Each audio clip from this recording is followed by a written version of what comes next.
I thought she was my lifeline in a lonely city until I found the camera pointed at my bed. Let that sink in. A camera, hidden inside a smoke detector. The tiny lens no bigger than a pinprick, positioned directly above where I slept, where I changed, where I cried into my pillow during those first brutal months after everything fell apart. And there I was, standing on my desk chair, phone flashlight trembling in my hand, staring at this violation like it was some kind of sick joke. But it wasn't a joke. The red blinking light told me everything I needed to know. Someone had been watching me. No, not someone. Maya, my roommate, my friend. The woman who held my hair back when I drank too much wine on my 27th birthday. The woman who left encouraging sticky notes on my bathroom mirror when I was spiraling after losing the only relationship I'd ever thought was forever. Maya, with her warm laugh and her homemade banana bread and her seemingly endless capacity for kindness. But I'm getting ahead of myself. Let me take you back to the beginning, to the moment I believed I'd found salvation in a Craigslist ad. 8 months earlier, I was a wreck. Picture this. I'm sitting in the back of a rideshare, watching Chicago's skyline grow larger through rain-streaked windows, clutching 2 suitcases and a houseplant named Gerald. Everything I owned that mattered fit into that cramped backseat. Everything else, the furniture, the memories, the engagement ring I'd returned, stayed behind in Minneapolis with Daniel and the life I thought I was building. 5 years. 5 years of planning a future, only to discover that future included his coworker Ashley and a hotel room I was never supposed to know about. So I ran. Not dramatically, but deliberately. A new job in marketing at a startup. A new city where nobody knew my name or my humiliation. A fresh start. The only problem. Chicago rent is brutal and fresh starts don't come cheap. Enter Maya Chen. Her listing was straightforward. Professional female seeking same, 2BR in Lincoln Park, must love coffee and occasional reality TV binges. No drama queens. No drama queens. I laughed at that, wiping tears from my cheeks in my temporary Airbnb. If only she knew. I responded within the hour. We met at a coffee shop near the apartment 3 days later. Have you ever met someone and felt like the universe was finally cutting you some slack? That was Maya. She was 31, 2 years older than me, with dark hair cut in a sharp bob and this effortless cool that made me feel instantly comfortable. She worked remotely for a consulting firm, which meant she was home often but never intrusive. She asked about my job, my move, my reasons for leaving Minneapolis, and when I gave the vague, bad breakup answer, she didn't push. We've all been there, she said, stirring her latte. This apartment can be your healing space. No judgment, no questions you don't want to answer. I signed the lease that weekend. The first 3 months were everything I needed. Maya was the perfect roommate, considerate, fun, and surprisingly insightful. She seemed to understand my moods before I did. When I came home from a brutal day at work, there was wine waiting. When I mentioned missing my mom's cooking, she'd make comfort food that somehow hit all the right notes. The coffee she brewed every morning became my ritual. The sound of her humming while she worked in her room became my background music. The apartment, with its exposed brick and oversized windows, started feeling less like a temporary escape and more like home. But here's the thing about grief and transition. They make you blind. Blind to the questions Maya asked that were just a little too specific. What was your childhood like? Any siblings? Your parents still together? Blind to the way she studied old photos on my phone when I scrolled through them. Blind to her fascination with my family stories, my estranged father, my mother's second marriage, my grandmother's estate. I thought she was being a good friend. I thought she cared. What if your closest friend was erasing your life? The red flags were everywhere. I just refused to see them. Maya borrowing my laptop because hers was updating and returning it with my browser history cleared. Maya asking for my social security number to add me to the renter's insurance and stumbling over the explanation. Maya knowing details about my life I was certain I'd never shared, my childhood dog's name, the street I grew up on, my mother's maiden name. I chalked it up to my oversharing during wine nights. I trusted her. Until that Sunday afternoon. Maya was supposed to be at a yoga retreat for the weekend. I was reorganizing my room, trying to create more storage space, when I noticed the smoke detector looked different, newer than the others in the apartment, slightly off-center. Curiosity killed the cat, but it saved me. 10 minutes later, I was holding a wireless camera with a 128-gigabyte memory card. Months of footage. Months of my most private moments captured without my consent. My hands shook so violently I almost dropped it, but I didn't. Instead, I plugged that memory card into my laptop, needing to know how deep this violation went. What I found was worse than voyeurism. The footage wasn't just of me. Maya had compiled clips, organized them into folders with meticulous precision. But the final folder, the one that made my blood turn to ice, wasn't footage at all. It was my family's old home videos, videos from my childhood. Videos I hadn't seen in decades, videos that should have been locked in my mother's attic in Wisconsin.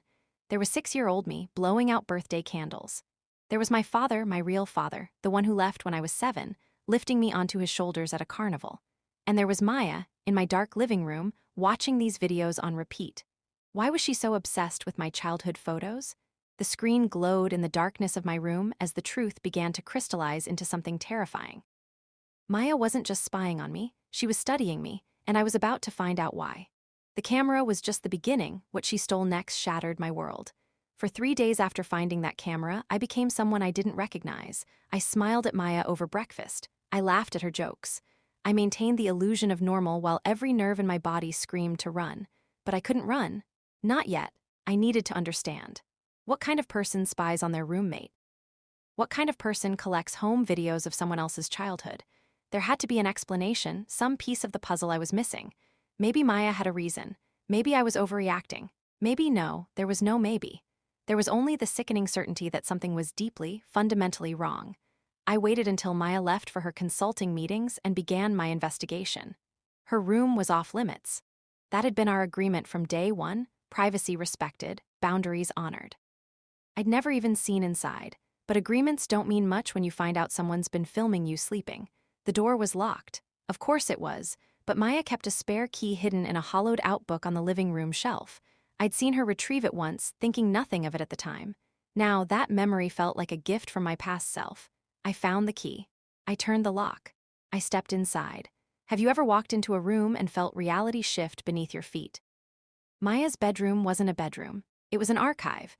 One entire wall was covered in photographs of me, not just recent ones, but spanning years. Childhood photos, high school graduation, college candids, my engagement announcement to Daniel. Pictures I'd posted online mixed with pictures I'd never seen before, taken without my knowledge. There were printed copies of my social media posts, highlighted sections of articles I'd been mentioned in for work. A timeline, an actual timeline, charting major events in my life from birth to present day. My legs gave out. I sat on the edge of her bed, hyperventilating, trying to process the impossibility of what I was seeing. This wasn't surveillance. This was obsession, from ally to enemy in one deleted file. But I wasn't done, not even close. Maya's laptop sat on her desk, and unlike me, she wasn't careful about locking her devices. The screen flickered to life, revealing browser tabs and documents that turned my stomach. Deleted search histories, except they weren't fully deleted. She'd searched my name hundreds of times. She deep dived into my family history, pulling records I didn't even know existed. Marriage certificates, divorce filings, my grandmother's will. Why was Maya researching my grandmother's will? The answer came in the next folder, cloned social media accounts. Maya hadn't just been watching me, she'd been becoming me. There were fake profiles using my photos, my information, even my writing style. Messages sent from these accounts to people in my life, distant relatives, old friends, professional contacts. She'd been reaching out as me, gathering information, building relationships I knew nothing about. One message thread made me nauseous. Sarah, me, apparently had been emailing with my estranged Aunt Patricia, discussing family drama I'd never been privy to. There were references to money, to my father, to what we're both owed. What was she trying to do? What could she possibly gain from impersonating me? The answer was in a filing cabinet behind her closet door. Forged documents, stacks of them. A fake driver's license with my name but her photo. Bank account applications. Credit card statements for accounts I'd never opened. And most disturbing of all, a draft letter to a probate attorney regarding my claim to the Eleanor Wright estate. Eleanor Wright. My grandmother. She'd passed away 6 months before I moved to Chicago, before I'd met Maya. The estate had been contentious. I hadn't spoken to my father in 20 years, and his side of the family had contested my mother's involvement. I'd walked away from all of it, wanting nothing to do with the drama.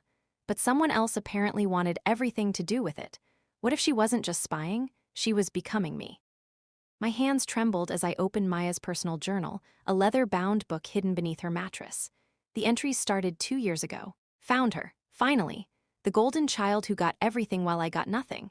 Sarah Wright doesn't even know I exist, but I know everything about her. I know about the inheritance she pretends to ignore. I know about the trust fund that should have been split. I know about our father, yes, ours, who chose her family and abandoned mine. The room spun. Our father. Ours, I read faster, my eyes burning. Mom died thinking she was worthless. She spent her whole life knowing her daughter wasn't enough, that his legitimate family got everything. But I'm going to fix that. I'm going to take what's mine. And if I have to become Sarah Wright to do it, then that's exactly what I'll do. Page after page detailed Maya's plan. How she'd tracked me down after my breakup, knowing I'd be vulnerable and looking for connection. How she'd planted the Craigslist ad, knowing I'd respond. How she'd spent months gaining my trust while systematically stealing my identity. The final entry was dated 3 days before I found the camera. Phase 3 begins, DNA confirmation pending. Once I prove we share a father, the estate claim is ironclad. Sarah won't even realize what's happening until it's too late. By then, I'll have everything, her money, her reputation, her life. She owes me, they all do. Beneath the journal, I found a DNA test kit. Inside the kit, strands of my hair carefully collected from my hairbrush, a vial marked Sarah Wright paternal line confirmation. She wasn't just spying on me, she was trying to prove we were sisters, and if her journal was right, she was planning to use that proof to steal everything I had left. I took photos of everything. The wall, the documents, the journal entries, the DNA kit. My hands shook so badly the images were blurred, but they were evidence. They were proof. I replaced everything exactly as I'd found it. I locked the door. I returned the key to its hiding spot. Then I walked to my room, sat on my bed, directly beneath the camera I'd left in place, and let the tears fall. Not from fear, from rage. Comment below if you've ever had a roommate horror story like this. Because I promise you, what happened next makes everything I've told you so far look like nothing. Maya thought she was the predator. She had no idea I'd just become the hunter. I cornered her with the evidence. Her confession was worse than any nightmare. For 1 week, I watched Maya watch me. I saw her with new eyes now, the way she cataloged my movements, the glances at her phone when she thought I wasn't looking. The subtle questions designed to extract information, always circling back to my family, my finances, my future plans. But Maya didn't know what I knew. She didn't know I'd seen behind the curtain, and I used that advantage to prepare. I contacted a lawyer. Quietly, discreetly, I gathered my evidence and explained the situation, watching his face shift from skepticism to horror as I walked him through Maya's scheme: identity theft, fraud, conspiracy to commit inheritance fraud. The list of potential charges was longer than I expected. Don't confront her, he advised. Let me handle this through proper channels. Good advice, solid advice. I ignored it completely, because I needed to look her in the eyes. I needed to hear her admit what she'd done. I needed to understand how someone could spend years plotting to destroy another person's life. I needed the truth. I chose a Thursday evening. Maya was relaxed, 2 glasses of wine deep, scrolling through her phone on the couch while some reality show played in the background. Normal, comfortable, unsuspecting. I sat down across from her and placed the camera on the coffee table between us. Her face didn't change immediately. There was a beat, a single heartbeat of suspended reality, before recognition flooded her features, before the mask slipped. Sarah, found it in my smoke detector, I said, my voice steadier than I felt. Funny thing though, the camera wasn't even the most interesting discovery. Her smile faded and the truth poured out like poison. How much do you know? She asked. No denial, no attempt to explain, just calculation. Everything, the wall of photos, the fake accounts, the forged documents. The journal where you detail your plan to steal my identity and my inheritance. I leaned forward. I know you think we share a father, Maya, if that's even your real name. She laughed, actually laughed. Mia, she said. My real name is Mia Chen Wright, but I dropped the Wright years ago. Easier to disappear that way. Chen Wright. My father's name was Richard Wright, the man who walked out on my mother when I was 7 years old, the man I hadn't spoken to in 2 decades. The man whose family had contested my grandmother's will because they believed I wasn't entitled to anything. He married my mother 3 years after leaving yours, Mia continued. Gave me his name, gave us nothing else. He was a coward and a cheat, but at least he stayed. At least he tried until he didn't, until the money ran out and he abandoned us too. I'm sorry about your childhood, I said, and I meant it. Despite everything, I meant it. But that has nothing to do with me. I didn't even know you existed. Exactly. She slammed her wine glass down, red splashing across the white table. You didn't know, you never knew, because you got the good life, the stable mother, the college fund, the inheritance waiting in the wings. while my mother worked herself to death and I grew up on food stamps wondering why our father's real family got everything. I didn't get everything. I barely got anything. My grandmother's estate was contested into oblivion by my family. By people trying to claim what should have been split from the beginning. Mia was on her feet now, pacing, her carefully constructed persona completely shattered. Do you know what it's like to find out you have a half-sister living her best life while you're drowning? Do you know what it's like to watch someone succeed knowing their success was built on your erasure? I stood too, matching her energy. So you decided to erase me? To steal my identity? To spy on me in my own home? I decided to take what's mine. None of this is yours. You could have just talked to me. You could have shown up and said, "Hey, I'm your half-sister, and I think we got screwed over by the same deadbeat dad." I would have listened. For a moment, just a moment, I saw something human in her eyes, doubt, longing, the little girl who just wanted to be acknowledged. Then it was gone. "Listening doesn't get you $100,000, she said coldly. "Listening doesn't fix 20 years of poverty. Listening doesn't bring my mother back. So what does? Destroying my life? Repurposing it?" She smiled, and the cruelty in that smile made me take a step back. The DNA test came back, by the way. We're definitely sisters. Half-sisters, technically, but blood is blood, and blood entitles me to contest that inheritance as a legitimate heir. You're insane. I'm thorough. Do you know how easy it was to become you? Your digital footprint is sloppy, Sarah. Passwords based on your pet's name. Security questions answered by a 5-minute Google search. I've had access to your email for 6 months, your bank accounts for 4, and that job you love so much at the startup? My stomach dropped. What did you do? Let's just say your performance reviews aren't looking great. Some concerning emails to HR about your erratic behavior. A few anonymous tips about expense report irregularities. She tilted her head, studying my horror like an artist admiring her work. You might want to check in with your manager tomorrow. Oh wait, you can't, because I'm pretty sure you're getting called into a termination meeting first thing Monday. She had done it. She had actually done it. Not content to steal my identity, she was dismantling my career too. But the real secret? We shared blood and she wanted mine spilled. There's more, she continued, enjoying my devastation. Those private videos on your phone, the ones from that trip with Daniel. The ones you took when things were still good? No. I thought they'd make great content for a few of your professional contacts. Just a reminder that Golden Girl Sarah Wright isn't as perfect as everyone thinks. I lunged for my phone. My hands were shaking as I opened my email, my social media. The notifications were already piling up. Messages from former colleagues. A frantic voicemail from my mother. LinkedIn alerts. Mia had uploaded intimate videos to accounts I didn't even know existed. She tagged my workplace, my professional network, my family. You monster. I'm your sister, she corrected. And I'm just getting started. You won't believe what she said next, stay tuned. But I'm telling you now, because this is where everything changed. I looked at Mia, this woman I'd trusted, this stranger who shared my blood, this architect of my destruction, and I felt something fundamental shift inside me. The fear evaporated, the shock crystallized, and in its place, cold, absolute clarity. You think you've won, I said quietly, but you've made one critical mistake. Oh really? What's that? I pulled out my phone and pressed stop on the voice memo that had been recording since I sat down. Everything you just confessed, I have it all on tape.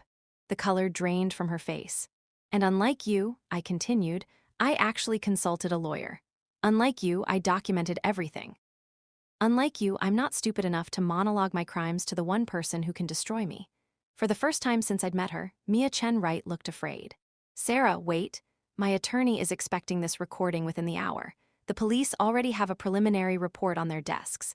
And that DNA test you're so proud of, it's going to be Exhibit A in the identity theft case that's about to ruin your life. I walked toward the door. Oh, and Mia, one more thing. I turned back and I let her see every ounce of rage I'd been hiding. You messed with the wrong sister. She thought she could steal my life. I took back everything and more. The next 72 hours were a blur of action, emotion, and something I never expected to feel again: power. Within an hour of leaving that apartment, I was at my attorney's office, playing the recording through speakers that echoed off his mahogany walls. His eyebrows climbed higher with every word. By the time Mia's confession ended, he was already drafting emergency motions. Identity theft, wire fraud, computer fraud, harassment, distribution of intimate images without consent, that's a felony in Illinois. He looked up at me over his glasses. Your sister, sorry, half-sister, is in serious trouble. It wasn't enough. Don't misunderstand me. I wanted justice. I wanted legal consequences. I wanted Mia to face every charge she'd earned through years of methodical cruelty. But I also needed the truth to come out, not just in courtrooms but in the court of public opinion. She had tried to destroy my reputation. It was time to reveal hers. I spent that night building my case, not just legally but narratively. Screenshots of the fake accounts, photos of her obsession wall, excerpts from her journal, redacted to protect myself, damning enough to expose her. A detailed timeline of how she'd targeted me, befriended me, and systematically dismantled my life. Then I posted it. I didn't sensationalize. I didn't exaggerate. I simply told the truth with evidence and let the internet do what the internet does. By morning, my story had 20,000 shares. By noon, it was trending locally. By the next day, reporters were calling my phone. The apartment that felt like home now echoes with victory. But victory is more complicated than revenge fantasies suggest. Yes, Mia was arrested. The recording I'd made, combined with the evidence I'd gathered and reported, gave prosecutors everything they needed. Identity theft alone carried a 3-year sentence in Illinois. Add in the other charges, and her attorney was already negotiating a plea deal before the week was out.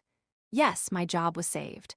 Once I explained what had happened, showing HR the evidence of Mia's sabotage, the termination meeting became an emergency support session. My manager was horrified. My colleagues rallied. The company issued an internal statement about the situation, and I received more empathy than I knew how to process. Yes, the videos were taken down. Illinois revenge porn laws have teeth, and every platform cooperated with takedown requests. The damage to my reputation was manageable, though not erasable. There would always be people who'd seen, people who'd remember. But there were also unexpected gifts. My mother flew to Chicago the day after my post went viral. She arrived with tissues and casseroles and the fierce, protective energy only mothers possess. She'd known about my father's other family, she'd always known, but she'd protected me from that knowledge, believing it would only cause pain. "I never wanted you to carry that burden," she told me, holding my hands in her hotel room. "Your father's mistakes weren't yours to inherit." But they had been, in the most literal way possible. We talked about the inheritance, the grandmother's estate that had started this whole nightmare. It turned out there wasn't much left after legal fees and family fighting. Certainly not the fortune Mia had imagined. The $100,000 she'd been chasing had dwindled to less than $12,000, contested into near oblivion. All that planning, all that destruction, for a fraction of what she'd believed she'd gain. But the true irony. If she'd approached me honestly, as a sister, as family, I would have split it with her. Gladly, without hesitation. I didn't want that money, I'd never wanted it. It was just a reminder of a father who'd chosen absence, who'd left wounds on multiple families while claiming responsibility for none. Mia and I had both been his victims. We could have been allies. Instead, she chose to become another wound. What happened to her after? Justice served cold. Mia pleaded guilty to multiple charges. The deal her attorney negotiated kept her out of state prison, but just barely. 18 months in county jail, followed by 5 years of supervised probation. Full restitution for the damages she'd caused, which would take decades on her limited income. A permanent record that would follow her through every background check for the rest of her life. I didn't attend the sentencing. I didn't need to. What I needed was to rebuild. The months that followed were harder than the crisis itself. Trauma doesn't evaporate when the source is removed. It lingers in your nervous system, in your sleep patterns, in the way you flinch when someone asks a personal question. I started therapy. I adopted better security practices. I learned to trust again, slowly, tentatively, with the understanding that trust is both necessary and dangerous. I moved out of that apartment, obviously. Found a studio in a different neighborhood, smaller but entirely mine. No roommates. No shared spaces where someone else's presence could become threatening.